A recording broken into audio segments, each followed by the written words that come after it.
Good morning बच्चों।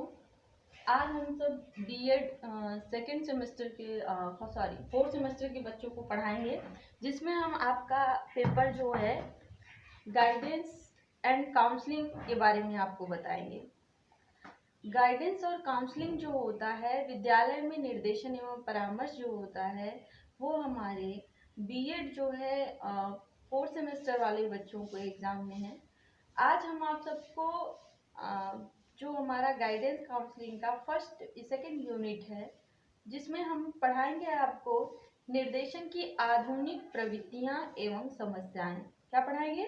निर्देशन की आधुनिक प्रवृत्तियां एवं समस्याएं, modern trends and problem of guidance के बारे में।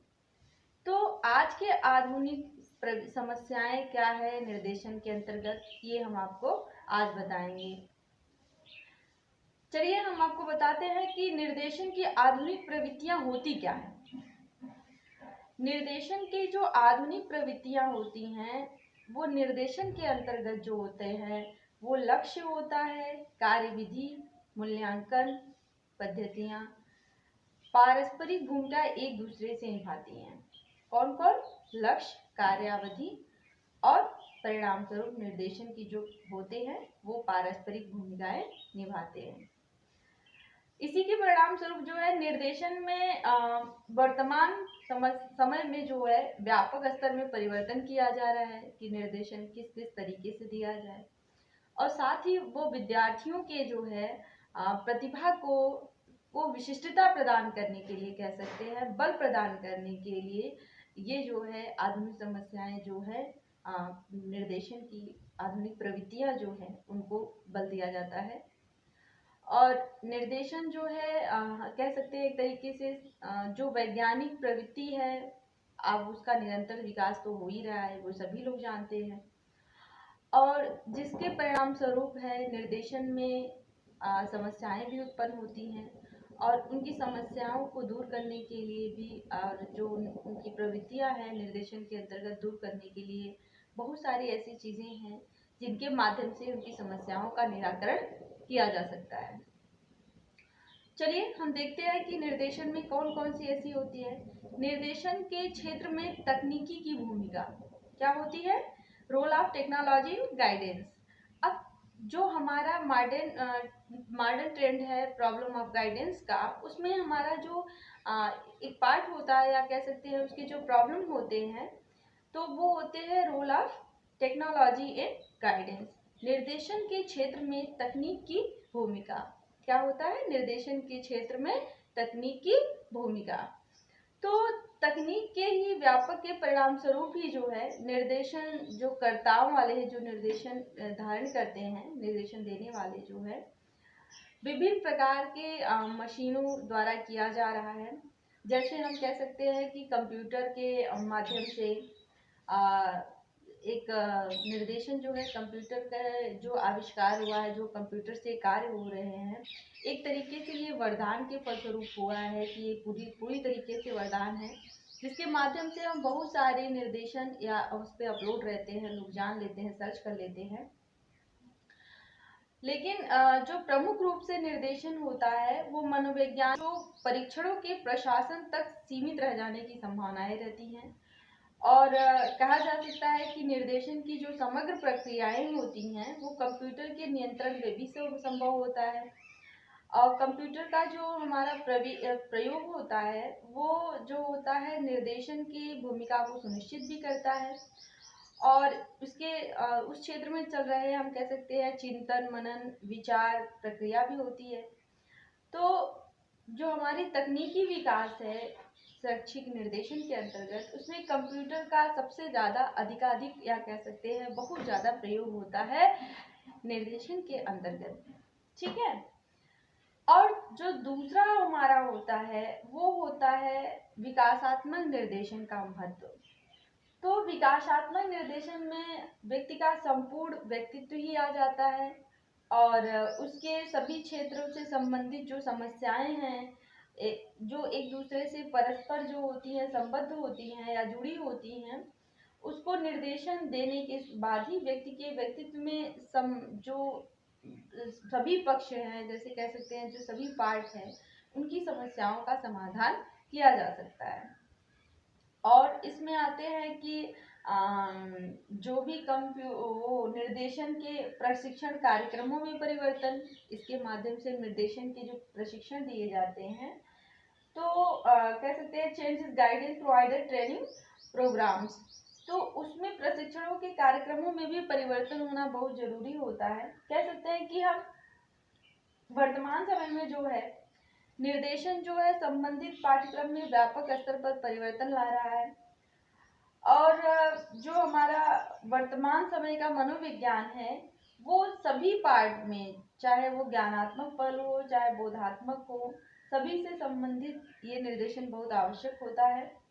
और निर्देशन को हम पाठ्यक्रम में संबंधित स्नातक और स्नातकोत्तर 2 भागों में विभक्त करके परामर्शदाताओं के प्रशिक्षण के अनुभव को भी महत्व प्रदान करते हैं।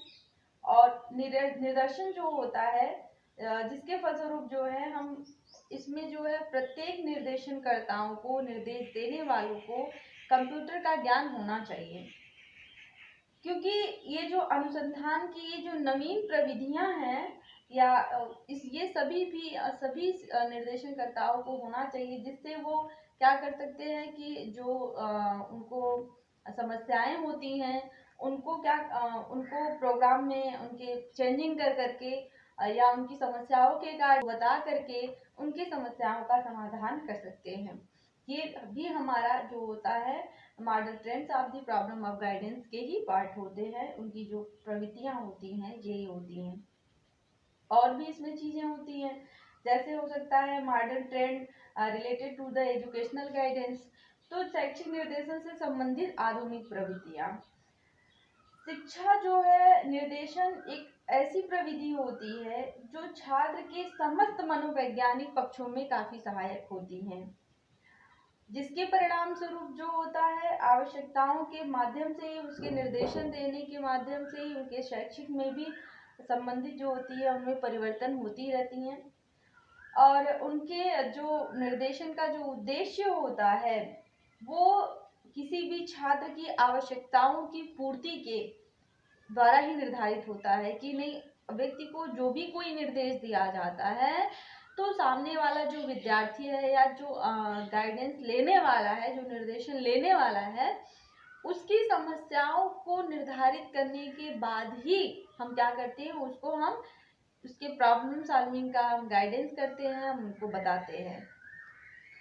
और इसमें किसी भी जो भी गाइडेंस शिक्षा के क्षेत्र में दिया जाता है तो उसमें जो विद्यार्थी होते हैं उनके स्तर को ध्यान रखते हुए, उनके नॉलेज लेवल को ध्यान रखते हुए, उनके सृजनशील क्षमताओं का विकास भी करने के लिए, उनके व्यावसायिक जो होते हैं अवसरों की तैयारी के लिए, उनके सामाजिकरण के लिए, ये सारी चीज़ों को इसमें महत्व दिया जाता है। शिक्षा के अंतर्गत जो भी उनको दिया जाता है निर्देशन, ये काफ़ी चीज़ें ध्यान रखी जाती हैं।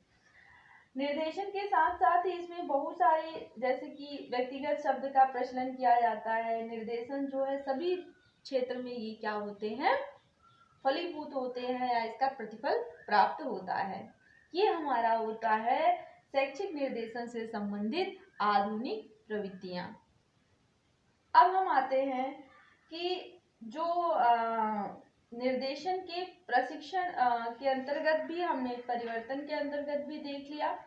अब हम देखते हैं कि जो हमारा मूल्यांकन के नवीन प्रत्ययों का विकास, development of new concept of evaluation, तो जो हमारा डेवलपमेंट होता है उसमें न्यू कॉन्सेप्ट, उसमें नवीन प्रत्ययों का कैसे कैसे हम विकास करते हैं, उनके मूल्यांकन के अंतर्गत कैसे हम विकास करते हैं। तो निर्देशन की जो प्रक्रिया होती है वो अपने लक्ष्य के उद्देश्यों की प्राप्ति कर सकी या नहीं कर सकी, वो प्रभावी, अपने आप की जो निर्देशन की प्रक्रियाएं हैं प्रभावी हो सकी या नहीं, ये संभवतः असंभव हो सकी, ये संभव हो सकी। ये सारी चीजें जो होती हैं वो मूल्यांकन की पद्धति के अंतर्गत आती हैं। ठीक है, क्योंकि जब बच्चों का एग्जाम होता है तो उसमें होता है कि बच्चे सफल हुए या असफल हुए या किस श्रेणी में प्राप्त हुए, और किस श्रेणी में नहीं प्राप्त हुए। तो इसमें भी जो नवीन प्रत्ययों का विकास होता है निर्देशन के अंतर्गत, उसमें भी ये सारी चीजें देखी जाती हैं। तो नवीन प्रत्ययों के अंतर्गत हम ये देखते हैं कि निर्देशन के कार्यक्रम में जो आवश्यक सहभागिता है और विभिन्न कर्मियों के समन्वित प्रयासों पर भी विचार किया जा रहा है। निर्देशन में जो लक्ष्यों की वैधता होती है, विश्वसनीयता होती है, सार्थकता होती है, उसके संबंध में पुनर्विचार किया जा रहा है।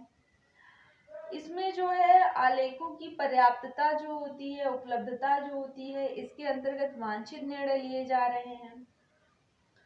इसके संबंध में जो होता है शोधों को भी प्रोत्साहित किया जा रहा है कि इस क्षेत्र में ज़्यादा से ज़्यादा शोध हों, और जो वर्तमान परिप्रेक्ष्य है उसको सुचारू रूप से संपन्न करने के लिए भी पुनर्विचार किया जा रहा है, या आवश्यकताएं एकत्रित की जा रही हैं, या आवश्यकताएं सुविधाओं को का आवश्यकता है।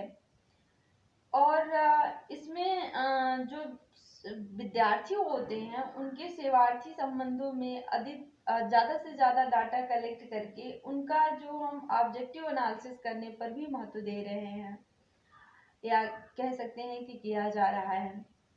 और इसमें आवश्यकता अनुसार निर्देशन जो होता है, कार्यकर्ताओं की संख्या जो है, निर्देशन की उनकी रुचि जो है, उनकी प्रशिक्षण जो है, सभी क्षेत्रों पे सर्वेक्षण किया जा रहा है। तो ये तो हुआ हमारा डेवलपमेंट। इसके न्यू कॉन्सेप्ट के अंतर्गत, इवोल्यूशन के अंतर्गत जो है, ये न्यू कॉन्सेप्ट के अंतर्गत है, इसका विकास किया जा रहा है। क्योंकि विकास जब तक नहीं होगा नवीन प्रत्ययों का, क्योंकि परिवर्तन जो होता है वह प्रकृति का शाश्वत नियम है, और परिवर्तन के साथ साथ निर्देशन के अंतर्गत बहुत सारी समस्याएं होती हैं, बहुत सारी चीज़ें ऐसी होती हैं जिनको अलग अलग तरीके समस्याओं के माध्यम से, या अलग अलग तरीके की जो सबकी परेशानियां होती हैं उनके तहत जो है उनको निर्देशन दिया जा सके, और उनके लक्ष्य को प्राप्त किया जा सके, उसके निर्धारित उद्देश्यों की पूर्ति किया जा सके। इसके लिए जो है मूल्यांकन में नवीन जो होता है प्रत्ययों का विकास बहुत ज़्यादा जरूरी होता है। और इन प्रत्ययों के विकास के बाद ही शिक्षा में कह सकते हैं शैक्षिक स्तर पे, तकनीकी स्तर पर, प्रशिक्षण स्तर पर, व्यवहार संबंधी स्तर पर सभी में परिवर्तन किया जा सकता है, या उनकी समस्याओं का समाधान किया जा सकता है। अब हम आते हैं कि मानव संबंधित नवीन प्रत्ययों का विकास। तो changing concept of human behaviour. अब हम देखते हैं कि मानव व्यवहार से संबंधित जो नवीन कॉन्सेप्ट होते हैं वो क्या क्या होते हैं।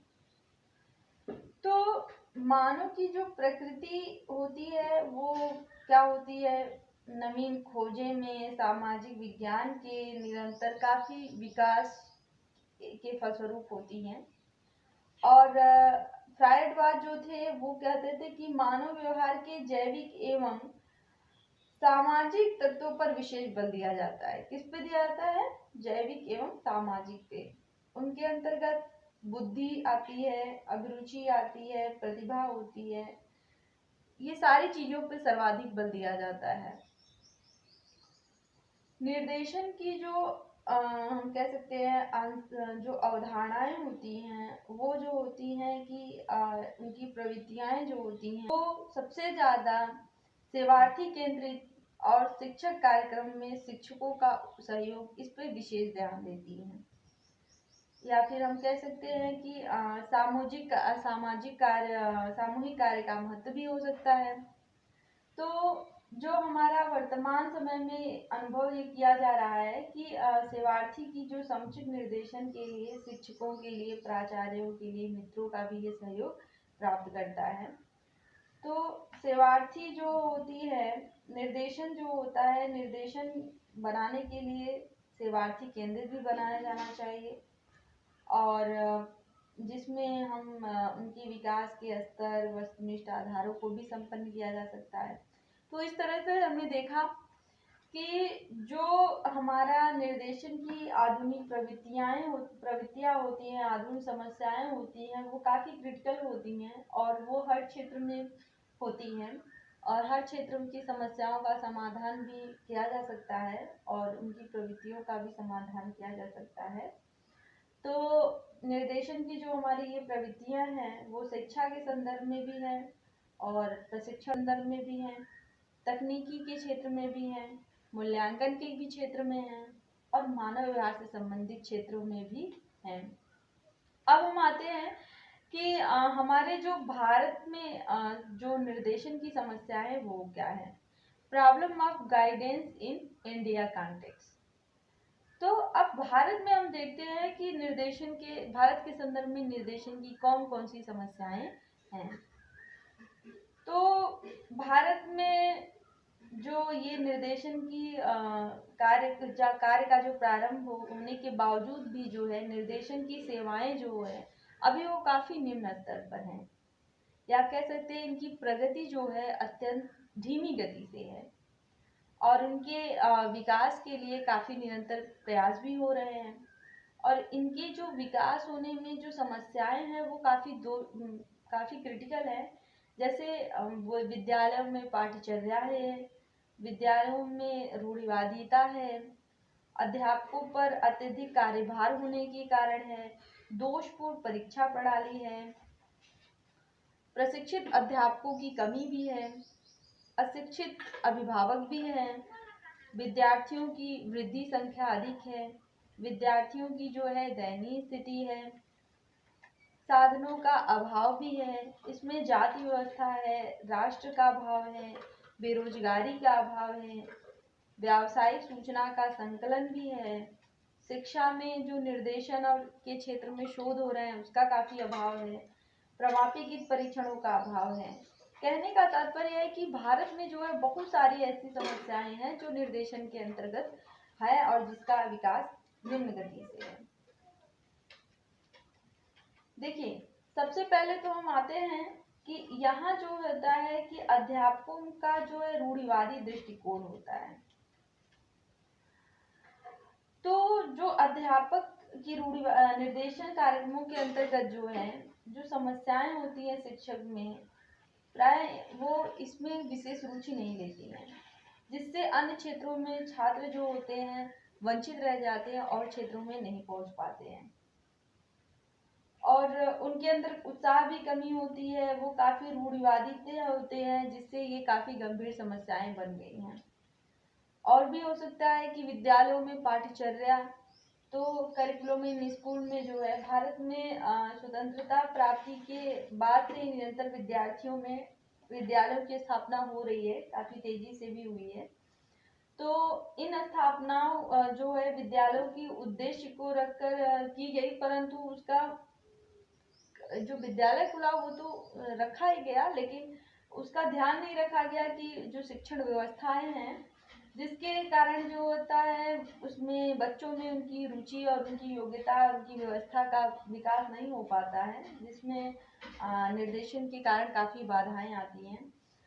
और अध्यापकों के अंतर अगर जैसे बहुत कार्यभार होने के कारण भी एक भारतीय संदर्भ में बहुत सारी समस्याएं हैं कि कक्षाओं में विद्यार्थियों का अत्यधिक होना होता है और परीक्षण संबंधी कार्य भी अध्यापक को करने होते हैं, रजिस्टर बनाने होते हैं, डाटा बनाना होता है, जिसके कारण होता है शिक्षण कार्य का भी उसके अंदर बोझ रहता है कि नहीं सिलेबस को इतने समय में पूरा करना है, ये करना है, वो करना है, बहुत सारी चीजें होती हैं, जिसके कारण जो है शिक्षण निर्देशन का कार्य संबंधी उत्तरदायित्व जो है उचित प्रकार से नहीं निभा सकता है। और इसमें जो होता है कि बेरोजगारी एवं अवसरों का भी अभाव होता है। भारत में सबसे ज़्यादा बेरोजगारी होती है, जिसके कारण व्यक्ति के व्यवसाय न होने के कारण कोई भी कार्य कोई भी व्यक्ति अपना लेता है, अगर उसमें रुचि होती है तो भी नहीं होती है तब भी, क्योंकि उनको जीवन यापन के लिए रोटी कपड़ा मकान चाहिए होता है। इसलिए उस बेरोजगारी के अभाव में व्यक्ति अपनी क्षमताओं को नहीं जान पाता है और अपने विपरीत व्यवसाय का चुनाव करके अपनी जीवन यापन करता है।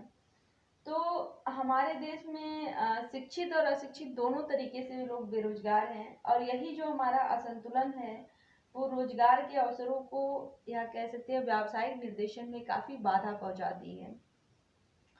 इसमें राष्ट्रभाषा का भी काफी अभाव होता है और इसमें जाति व्यवस्था के कारण भी, जो हमारे भारत देश में है, जाति व्यवस्था काफ़ी प्रबल होने के कारण भी, अब तो नहीं है लेकिन पहले था, तो इसमें भी काफ़ी समस्याएं उनको आती हैं।